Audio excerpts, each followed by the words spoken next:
మహిమ కలుగును గాక. క్రీస్తునందు ప్రియమైన దేవుని వారలారా, మీకు అందరికీ నా హృదయపూర్వకమైన వందనాలు, దేవునికి స్తోత్రాలు. ఎలా ఉన్నారు? బాగున్నారా? దేవుని మహాకృపను బట్టి మనం అందరం బాగున్నాం. దేవుని కృపలో మనం ఎదుగుతూ ఉన్నాం. మరి ఈ పండుగ దినాలలో మనము దేవునిని ఎంతగానో స్తుతిస్తూ ఉన్నాం, దేవునిని ఆరాధిస్తూ ఉన్నాం. దేవుడు ఇస్తున్న ఆ క్షేమకరమైన వాతావరణం అంతటిని మనం అనుభవిస్తూ ఉన్నాం.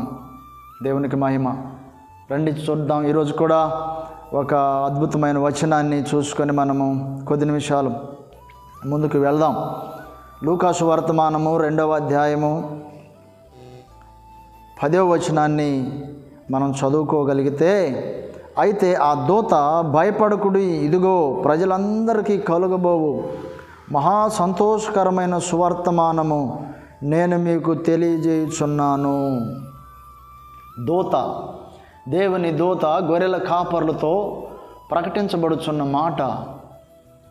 ఏమండి, అనేక రకాలైన భయాలతో ప్రజలు అల్లల్లాడిపోతూ ఉన్నారు. ఎంతో వేదన చెందుతూ ఉన్నారు, ఎంతో బాధపడుతూ ఉన్నారు. మరి ఎంతగానో ఎవరికి చెప్పుకోలేని స్థితిలో ఆ భయం అనే కోరల్లో చిక్కుకొని పోయిన వారు ఎందరో ఉన్నారు. ఇంకా ఈ భయం అనేది మనిషిని ఎంత కృంగదీస్తుందంటే, ఎంత దిగులు చెందిస్తుందంటే, అసలు ఆ వ్యక్తికి మనుగడ పట్ల అసలు నమ్మకం లేకుండా చేసి అతని యొక్క జీవితాన్ని కడ తీర్చుకునే స్థాయికి దిగసారిపోయేటట్టుగా చేస్తాం. ఏమండి, భయం అతి పెద్ద భూతమై ఉన్నది.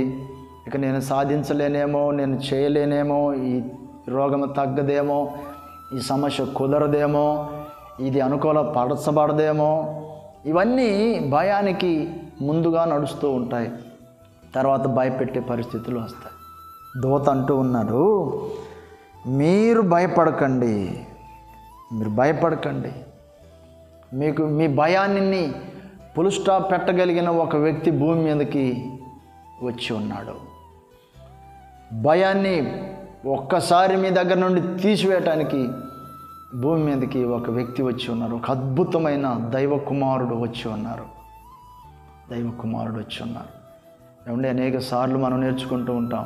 పరిశుద్ధ బైబిల్ గ్రంథంలో మన బైబిల్ పండితులు చెప్పుతూ ఉండగా వింటిమి. 365 సార్లు భయపడకండి, భయపడకండి అని వ్రాయబడిన మాటని ఉన్నదట. ఏమండి, ప్రతిరోజు భయం మనిషిని వెంటాడుతూ, వేధిస్తూ, పీడిస్తూ ఉంటుంది. భయానికి చెక్ పెట్టగలిగిన వ్యక్తి దేవుడు యేసుక్రీస్తు ప్రభు. అంగీకరించావా? ఆ దేవుని యొక్క వాక్యాన్ని ప్రతిరోజు చదువుకుంటున్నావా? దేవుని యొక్క అడుగుజాడల్లో ప్రతిరోజు నడుస్తున్నావా? అయితే గనక ఓకే, ధన్యుడవు, ధన్యురాలు. అలా కాక అయ్యో నేను చదవలేకపోతున్నాను, వినలేకపోతున్నానంటే ఒకసారి ఆలోచించు. నిన్ను భయపెట్టుచున్న సందర్భం ఏదో. యేసయ్య పాదాల చెంత వేడుకోవటానికి ప్రయత్నం చేయి.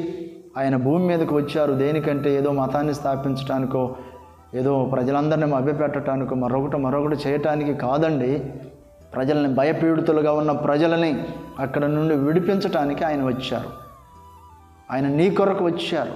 భయం నుండి విడిపించడానికి వచ్చారు. తప్పకుండా సహాయము చేస్తారు ఆయన నీకు. విశ్వాసం ఉంచు, దేవుని మీద ఆధారపడు, దేవుడు అద్భుతం చేస్తారు. వచ్చిన ప్రార్థన చేసుకుందామా? ప్రేమగల తండ్రి, దయగల గొప్ప దేవ, మీకు వందనాలు, స్తోత్రాలు నాయన. మీరు ఎంత అద్భుతమైన దేవుడు నాయన. మానవ జాతిని పట్టి పీడిస్తున్న ఆ భయమనే నాయన భూతము నుండి, ఆ భయమనే ఆ స్థితి నుండి, ఆ భయమనే పిశాచ నుండి మానవాళ్ళని విడిపించడానికి మీరు దిగివచ్చిన గొప్ప దేవుడు అయ్యా. సహోదరి సహోదరులు ఏ విషయమై భయపడుతున్నారు, ఏ విషయమై అయ్యా దిగులు చెందుతున్నారు, అట్టి వారికి విడుదలను ఇవ్వడానికి మీరు గొప్ప దేవుడు నాయన. సహాయం చేయండి. మిమ్మల్ని అంగీకరించడానికి, మేము హత్తుకొని జీవించడానికి సహాయం చేయండి. మనల్ని ఆలకించినారు తండ్రి, మీకు స్తోత్రాలు. యేసయ్య పరిశుద్ధ నామములో అడిగి వేడుకొంచున్నాము తండ్రి, ఆమేన్. మన తండ్రి అయిన దేవుని ప్రేమ, మన రక్షకుడైన యేసుక్రీస్తు ప్రభువారి కృప, పరిశుద్ధాత్మ దేవుని సన్నిధి సహవాసం మనకందరికీ తోడై ఉండి ఈ దినమంతయు సదాకాలము నడిపించును గాక. ఆమేన్. God bless you. దేవుడు మిమ్మల్ని దీవించును గాక.